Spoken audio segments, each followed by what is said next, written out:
Let's get started with our tutorial on boilerplate setup. We already have GraphQL backend created for us, as well as static UI that you can download from here. So let's do that. We click on this link, unzip our boilerplate folder, and get into our boilerplate directory. I already done that. So over here, what I need to do, I need to run npm install to install a bunch of dependencies. Now, after that, I will run npm run serve, and I will have our Vue app with a bunch of to-dos without any functionality and just static content.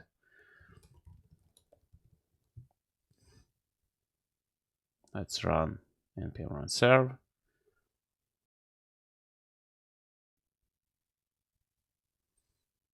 If I go to localhost, I will be presented to the screen where I need to log in.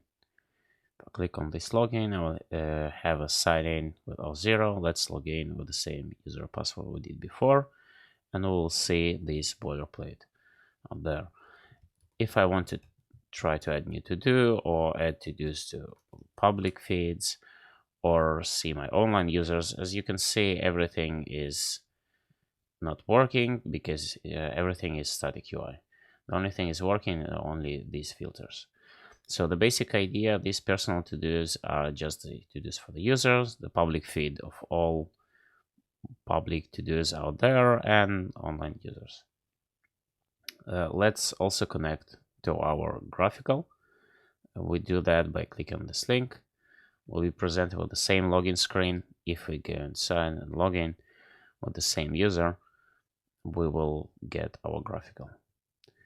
So far we have our backend, we have our client, and now it's time to connect our client to our backend.